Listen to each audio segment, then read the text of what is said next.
Greetings builders! Welcome back to another best build selection. This is the video where I bring 3 selected builds from a specific topic, and today's theme is for those who enjoy clearing all content without spending much currency. I'm talking about budget builds. And if you decide to make any of those, you can find links for the PoE and complete guide in the video description. The first build in our budget selection is the incredible Boneshatter Juggernaut with the Marauder class. This build is perfect for the melee enthusiasts out there.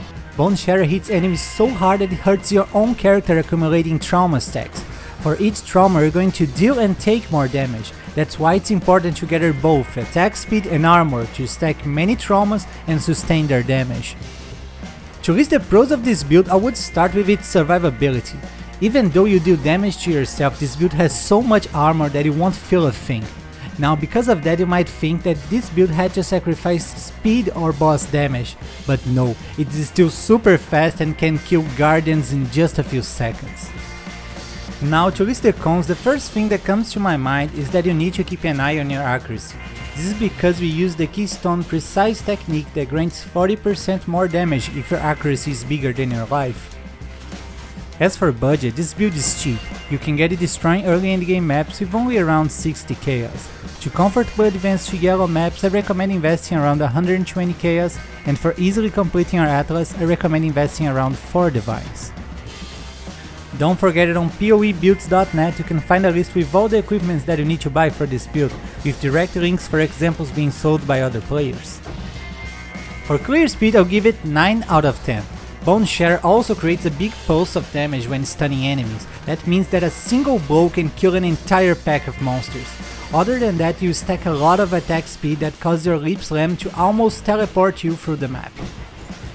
The boss damage is also great and deserves 9 out of 10. Using Berserk on bosses causes you to accumulate a lot of trauma stacks and deal huge amounts of damage. For the survivability, this build is surely a 10 out of 10, and I would even like to say 20 out of 10 if I could. This build achieves almost 200,000 armor and over 83% of all elemental resistances. All of that combined with the Juggernaut Ascendancy grant this character almost 500,000 effective HP. Yes, it's crazy. Next we have the classic and corrosive Essence Drain your Cultist with the Witch class. Essence Drain is a skill that drains the life of your enemies and even restores your life by a percentage of the damage dealt. Since it can only be used in one enemy at a time, we also use Contagion to spread the damage, resulting in an amazing increase in clear speed. To list the pros of this build, I would start with how easy it is to play. You just need to cast Contagion and Essence Drain to watch the whole screen of enemies melting before your eyes. This character is also very easy to put together because it doesn't need any mandatory unique item, and above all of that, it's very safe with many defensive layers. Now, to list the cons, the first thing that comes to my mind is the boss damage. Even though this is a very cheap build, you need to invest several divine orbs to have a big single target damage. But don't worry too much about that. This build is meant as a red map farmer and it kills map bosses easily even on a low budget. As for budget, this build is very cheap. You can get it destroying early endgame maps with only around 35 chaos. To comfortably advance to yellow maps, you need to invest around 100 chaos, and for easily completing your atlas, I recommend investing around 4 divines, but you can totally do it with less. For clear speed, I'll give this build 10 out of 10. When you get a big area of effect in your Contagion, you kill enemies way beyond your sight with only one cast. The boss damage on the other hand is a 7 out of 10.